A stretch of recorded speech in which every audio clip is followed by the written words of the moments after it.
اور جب موسیٰ نے اپنے شاگرد سے کہا کہ جب تک میں دو دریاؤں کے ملنے کی جگہ نہ پہنچ جاؤں ٹلنے کا نہیں، خاص صدیوں چلتا رہوں۔ پھر جب وہ دونوں ان دریاؤں کے سنگم پر پہنچے تو اپنی مچھلی بھول گئے۔ پھر اس مچھلی نے دریا میں سرنگ کی طرح اپنا رستہ بنا لیا۔ جب آگے چلے تو موسیٰ نے اپنے شاگرد سے کہا کہ ہمارا کھانا لاؤ، اس سفر سے ہم کو بہت تکان ہو گئی ہے۔ اس نے کہا کہ بھلا آپ نے دیکھا کہ جب ہم نے اس چٹان کے پاس آرام کیا تھا تو میں مچھلی وہیں بھول گیا، اور مجھے آپ سے اس کا ذکر کرنا شیطان نے بھلا دیا، اور اس مچھلی نے عجیب طرح سے دریا میں اپنا رستہ بنایا۔ موسیٰ نے کہا یہی تو وہ مقام ہے جسے ہم تلاش کرتے تھے۔ تو وہ اپنے پاؤں کے نشان دیکھتے دیکھتے لوٹ گئے۔ وہاں انہوں نے ہمارے بندوں میں سے ایک بندہ دیکھا جس کو ہم نے اپنے ہاتھ سے رحمت خاص سے نوازا تھا اور اپنے پاس سے ایک خاص علم بخشا تھا۔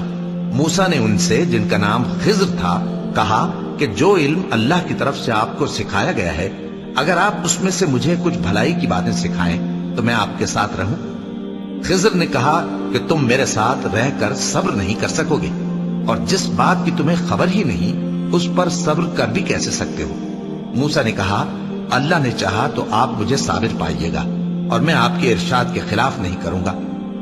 خضر نے کہا اگر تم میرے ساتھ رہنا چاہو تو شرط یہ ہے مجھ سے کوئی بات نہ پوچھنا جب تک میں خود اس کا ذکر تم سے نہ کروں۔ تو دونوں چل پڑے، یہاں تک کہ جب کشتی میں سوار ہوئے تو خضر نے کشتی کو پھاڑ ڈالا۔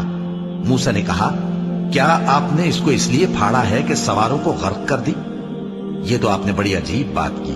خضر نے کہا کیا میں نے نہیں کہا تھا کہ تم میرے ساتھ صبر نہ کر سکو گے؟ موسیٰ نے کہا کہ جو بھول مجھ سے ہوئی اس پر مواخذہ نہ کیجیے اور میرے معاملے میں مجھ پر مشکل نہ ڈالیے۔ پھر دونوں چلے، یہاں تک کہ رستے میں ایک لڑکا ملا تو خضر نے اسے مار ڈالا۔ موسیٰ نے کہا کہ آپ نے ایک بے گناہ شخص کو ناحق بغیر قصاص کے مار ڈالا، یہ تو آپ نے بری بات کی۔ خضر نے کہا کیا میں نے نہیں کہا تھا کہ تم سے میرے ساتھ صبر نہیں ہو سکے گا؟ انہوں نے کہا کہ اگر میں اس کے بعد پھر کوئی بات پوچھوں یعنی اعتراض کروں تو مجھے اپنے ساتھ نہ رکھیے گا کہ آپ میری طرف سے عذر کے قبول کرنے میں حد کو پہنچ گئے ہیں۔ پھر دونوں چلے، یہاں تک کہ گاؤں والوں کے پاس پہنچے اور ان سے کھانا طلب کیا۔ انہوں نے ان کی ضیافت کرنے سے انکار کیا۔ پھر انہوں نے وہاں ایک دیوار دیکھی جو گرا چاہتی تھی تو خضر نے اس کو سیدھا کر دیا۔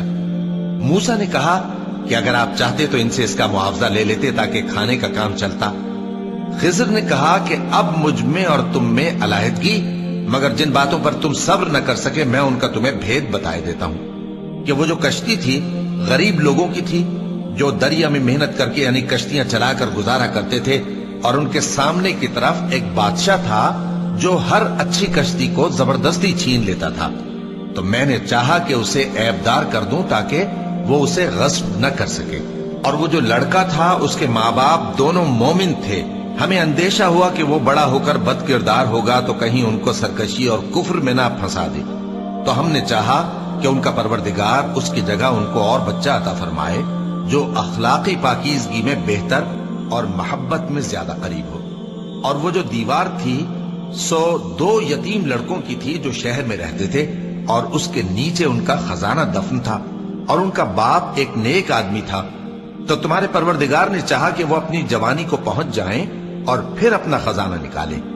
یہ تمہارے پروردگار کی مہربانی ہے، اور یہ کام میں نے